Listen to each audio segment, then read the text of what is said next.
बच्चों, मैं संतोष कुमार चौकिया आपका स्वागत करता हूं मेरे अपने YouTube चैनल मैजिकल फिजिक्स में, जहां पर आपको फिजिक्स से रिलेटेड सारी जानकारी हम दी जाएंगी।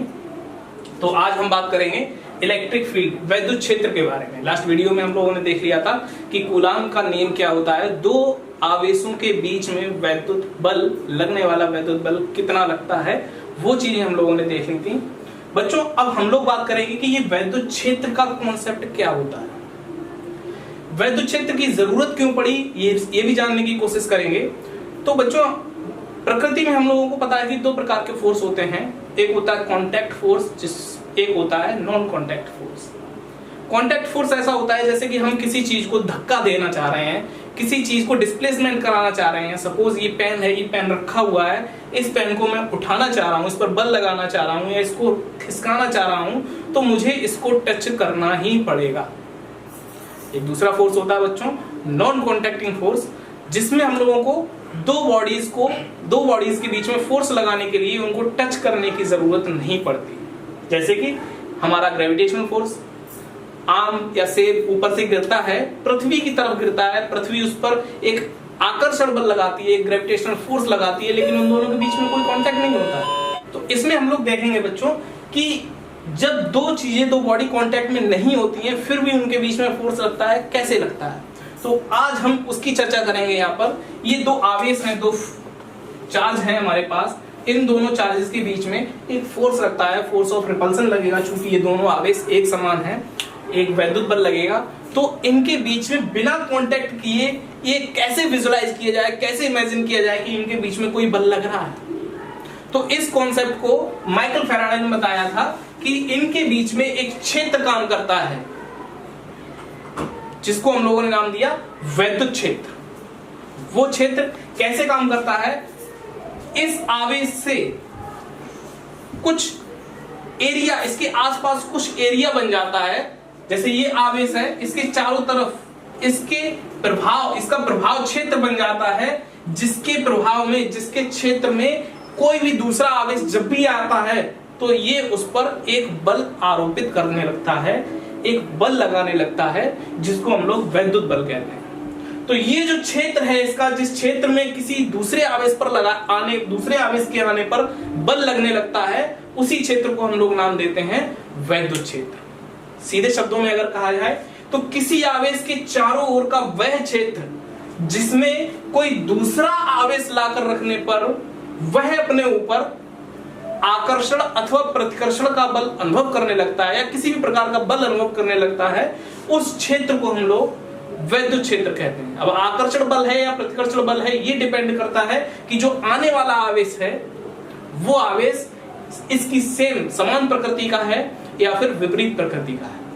अगर वो समान प्रकृति का है तो उस पर प्रतिकर्षण बल लगेगा, और अगर विपरीत प्रकृति का है तो आकर्षण बल लगेगा। दूसरी बात यहां पर मैं आपको बताना चाहूंगा बच्चों कि जो एक्सपेरिमेंट जब इसको फाइंड करने के लिए किया जा रहा था, तो जब दूसरा आवेश लाने की बात हम लोग कर रहे हैं, वो आवेश एक परीक्षण आवेश होगा, एक टेस्ट चार्ज होगा। टेस्ट चार्ज क्या होता है बच्चों, इसके बारे में भी मैं आपको बता दूं। टेस्ट चार्ज वो चार्ज होता है जिसका कुछ हल्का सा आवेश होता है, कुछ मास होता है, परंतु साइज, आकार उसका नगण्य होता है, नेग्लिजिबल होता है, ना के बराबर होता है। ऐसे आवेश को हम लोग टेस्ट चार्ज या परीक्षण आवेश कहते हैं। ठीक है, तो वैद्युत क्षेत्र को हम लोगों ने परिभाषित किया किस तरह से, किसी आवेश के चारों ओर का वह क्षेत्र जिसमें हम कोई परीक्षण आवेश लाकर रखते हैं तो वह अपने ऊपर आकर्षण अथवा प्रतिकर्षण बल अनुभव करने लगता है, ऐसे क्षेत्र को हम लोग वैद्युत क्षेत्र कहते हैं।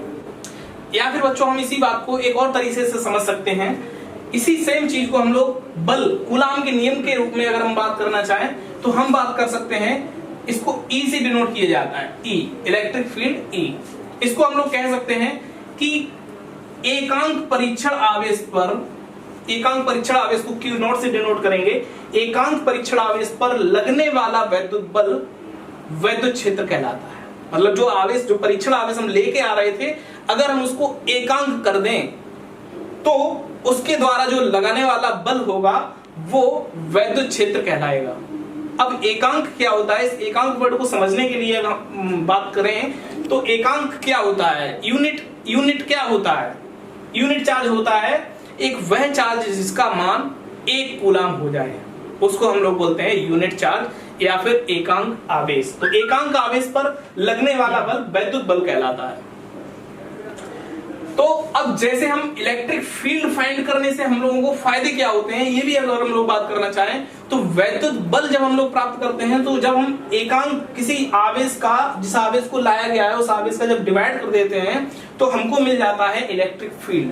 अब इस इलेक्ट्रिक फील्ड से फायदा क्या होता है, इस इलेक्ट्रिक फील्ड से फायदा ये होता है कि अब अगर हमें किसी भी XYZ किसी भी मान के आवेश पर लगने वाला बल कैलकुलेट करना हो तो हम उस पॉइंट पर इलेक्ट्रिक फील्ड फाइंड कर लेते हैं, एकांक आवेश पर लगने वाला बल फाइंड कर लेते हैं, उसमें हम जो भी चार्ज दिया जाता है, जिस आवेश पर भी बल निकलवाया गया हो उस आवेश का मल्टीप्लाई कर दें तो हम लोगों को उसका मिल जाता है लगने वाला बल, यानी कि F बराबर QE से हम लोग उस आवेश पर, उस Q आवेश पर लगने वाला बल फाइंड कर लेते हैं और पता कर लेते हैं कि कितना बल उस पर लग रहा है। तो बच्चों दो बातें यहां पर जानने को मिली। इलेक्ट्रिक फील्ड क्या होती है, एकांक आवेश पर लगने वाला बल इलेक्ट्रिक फील्ड या वैद्युत क्षेत्र कहलाता है। इसका फायदा हम लोगों को समझ में आ गया। इसका मात्रक क्या होता है बच्चों, बल का मात्रक होता है न्यूटन, आवेश का मात्रक होता है कूलाम, तो इलेक्ट्रिक फील्ड का मात्रक हो जाएगा न्यूटन प्रति कूलाम।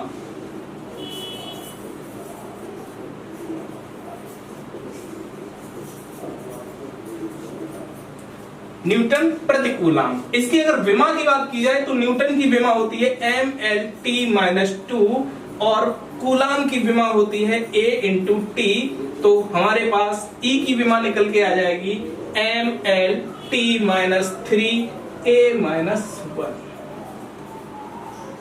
विमा को हमेशा बड़े कोष्टक में बंद करते हैं, इस चीज का भी विशेष ध्यान रखेंगे आप लोग, ठीक है।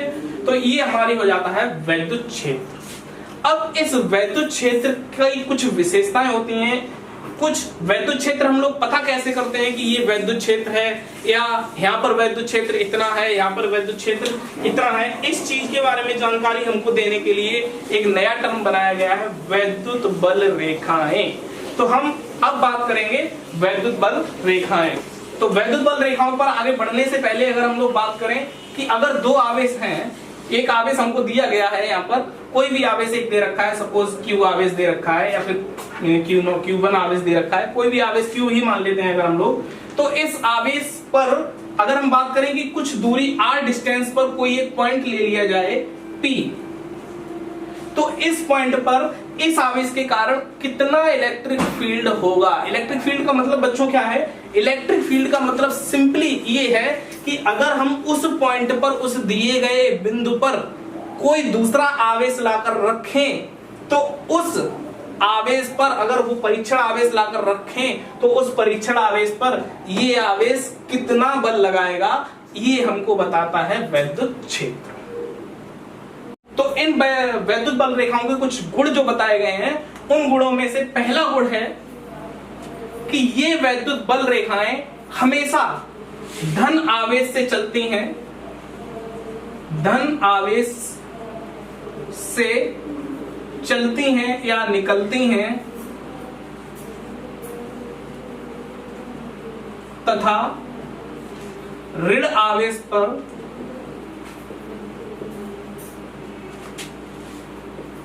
खत्म होती हैं।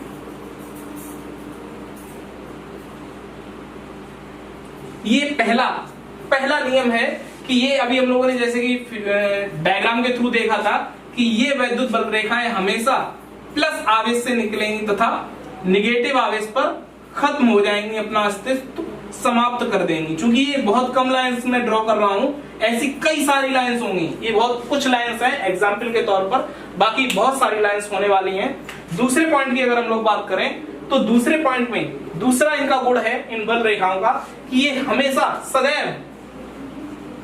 सदैव पृष्ठ के लंबवत निकलती हैं, सदैव पृष्ठ के लंबवत निकलती हैं।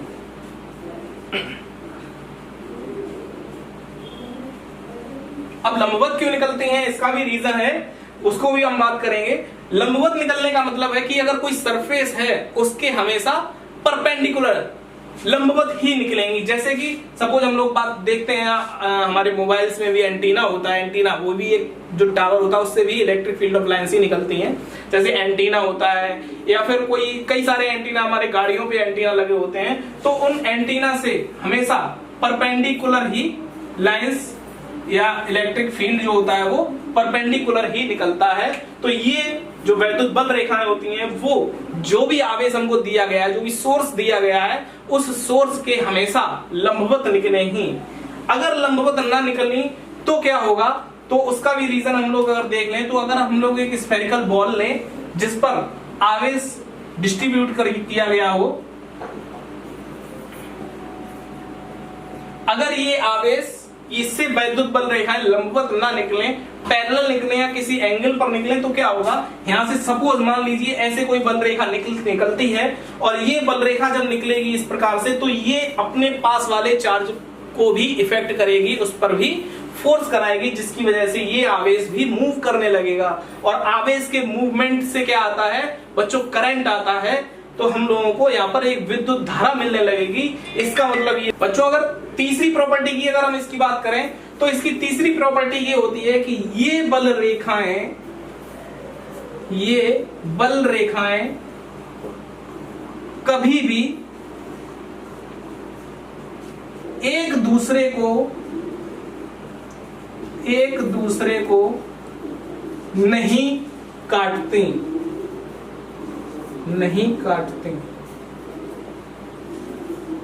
कोई भी field lines never intersect each other. No one field lines can never intersect each other. मतलब ये बल रेखाएं एक दूसरे को कहीं पर भी नहीं काटती हैं, कहीं पर भी प्रतिच्छेदित नहीं करती हैं। इसका भी एक रीजन है क्यों प्रतिच्छेदित नहीं करती हैं, जो कि हम लोगों को इसके चौथे पॉइंट में देखने को मिलेगा कि ये बल रेखाएं एक दूसरे को प्रतिच्छेदित क्यों नहीं करती हैं। तो चौथा पॉइंट है बच्चों कि इन पर लगने वाला कोई भी बल, जब भी कोई फील्ड लाइंस होती है तो किसी सरफेस जो उस फील्ड लाइंस के किसी भी, सपोज यहां पर ये पॉजिटिव चार्ज है, ये नेगेटिव चार्ज है और यहां से फील्ड लाइंस निकल रही हैं इस प्रकार से, और इन फील्ड लाइंस के किसी भी पॉइंट पर अगर हम कोई टेस्ट चार्ज लाकर रख दें, तो इस टेस्ट चार्ज पर लगने वाला बल हमेशा इस बल रेखा के उस बिंदु पर इस बल रेखा के टेंजेंशियल होगा, हमेशा इस प्रकार से दिखाया जाएगा। या फिर अगर हम लोग दूसरे प्रकार से बात करें कि इन बल रेखाओं के किसी भी बिंदु पर खींची गई स्पर्श रेखा या खींची गई टेंजेंट हमको क्या बताएगी, हमको उस बिंदु पर, जिस बिंदु पर हम लोगों ने टेंजेंट ड्रॉ किया है, उस बिंदु पर किसी भी परीक्षण आवेश पर लगने वाले बल की दिशा बताएगी कि किस दिशा में ये बल लग रहा है। अब बच्चों अगर ये दो लाइनें इंटरसेक्ट कर रही होती, सपोज एक दूसरी लाइन यहां से जा रही होती जो कि इस प्रकार से गई होती, तो इस एक पॉइंट पर हमको दो टेंजेंट मिलते। इसका मतलब क्या होता है, इसका मतलब होता कि इस एक पॉइंट पर किसी परीक्षण आवेश को रखने पर उस पर लगने वाले बल की दो दिशाएं हमको मिलती, जो कि संभव नहीं है। इस वजह से ये फील्ड लाइंस एक दूसरे को कहीं पर भी प्रतिच्छेदित नहीं करती हैं। और चौथा पॉइंट क्या बना हमारा बच्चों, चौथा पॉइंट बना कि इन बल रेखाओं के या इनके किसी बिंदु पर खींची गई स्पर्श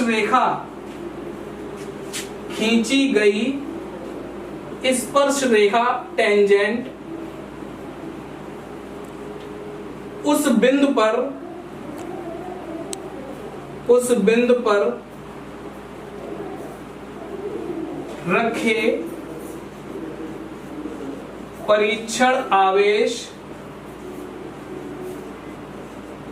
परीक्षण आवेश पर लगने वाले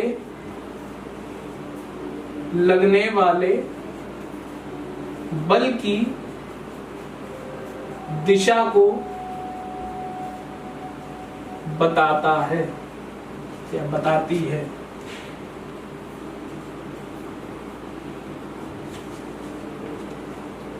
पांचवी प्रॉपर्टी की अगर जो बात करें तो पांचवी प्रॉपर्टी इन बल रेखाओं की ये होती है कि इन बल रेखाओं को अगर हम निरूपित करें, ये माइनस प्लस है और ये माइनस है, यहां से ये निकल रही हैं इस तरह से,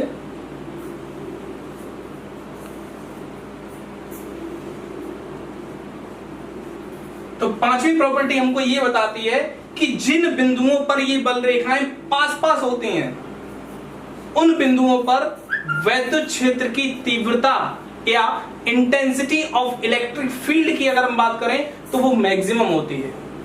जितनी ज्यादा ये बल रेखाएं पास पास होंगी उन बिंदुओं पर उतनी ही ज्यादा इलेक्ट्रिक फील्ड होगी, और जिन बिंदुओं पर ये दूर दूर होंगी उन बिंदुओं पर इलेक्ट्रिक फील्ड इंटेंसिटी जो होगी, वैद्युत क्षेत्र की जो तीव्रता होगी वो कम होगी। जैसे कि यहां पर अगर हम लोग बच्चों बात करें, यहां पर इलेक्ट्रिक फील्ड ज्यादा होगी क्योंकि यहां पर वैद्युत बल रेखाएं पास पास हैं एज कंपेयर टू यहां पर इन बिंदुओं पर बल रेखाएं दूर दूर हैं, तो ये वैद्युत क्षेत्र की तीव्रता यहां पर कम होगी इस पॉइंट पर या इन बिंदुओं पर वैद्युत क्षेत्र की तीव्रता के बजाय।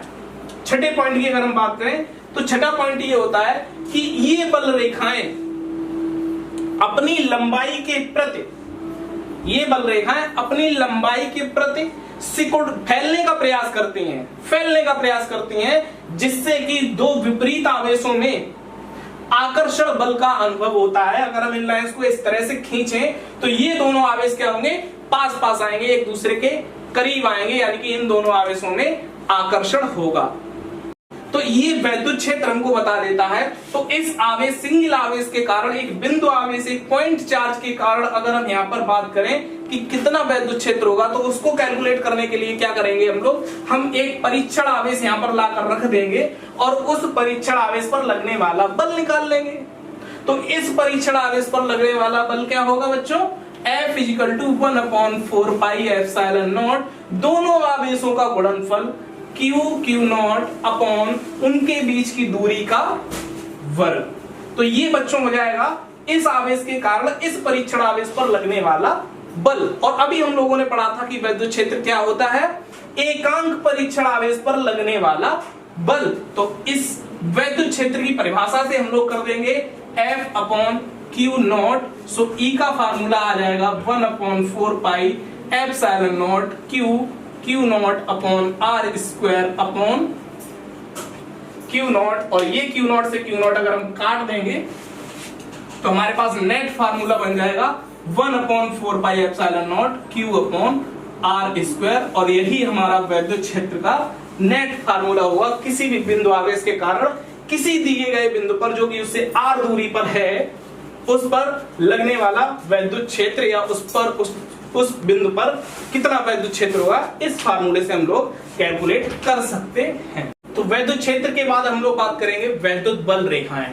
क्या होती हैं वैद्युत बल रेखाएं, इसके बारे में चर्चा करेंगे अगर हम लोग। तो वैद्युत बल रेखाएं कुछ अलग नहीं होती हैं, ये एक काल्पनिक रेखाएं होती हैं। जैसा कि हम लोग अभी बात करेंगे कि काल्पनिक क्यों होती हैं, किस प्रकार से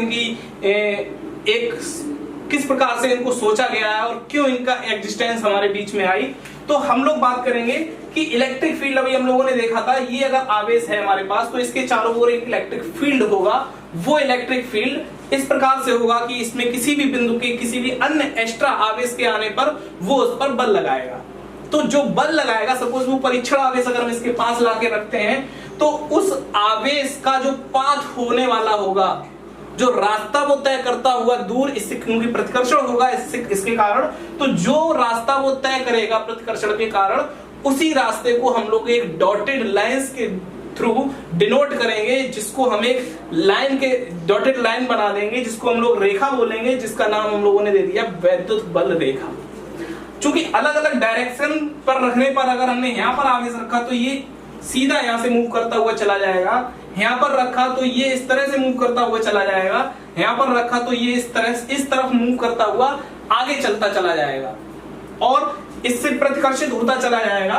तो इस प्रकार से देखा गया कि इस आवेश के कारण कुछ इलेक्ट्रिक फील्ड लाइंस ड्रॉ होती हैं, जो उन लाइंस पर, कहने का मतलब जब कोई हम परीक्षण आवेश लाकर रखते हैं तो वो उसके रास्ते को बताते हैं कि किस रास्ते वो आवेश चलकर गया होगा।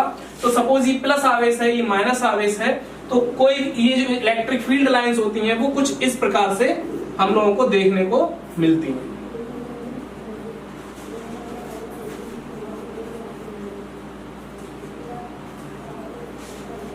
ये बच्चों काल्पनिक होती हैं एवं निष्कोणीय होती हैं। इनका कोई कोण, कोई एंगल नहीं होता है, किस एंगल पर निकल रही हैं या किस एंगल पर जा रही हैं, इनका कोई एंगल नहीं होता है। एक कल्पना पर बेस्ड है कि ये कल्पना की गई है कि अगर हम यहाँ पर एक परीक्षण आवेश रखते हैं, यहाँ पर सपोज कोई परीक्षण आवेश टेस्ट चार्ज रखते हैं, तो उस पर लगने वाला फोर्स इस टेस्ट चार्ज को इस रास्ते पर मूव कराएगा।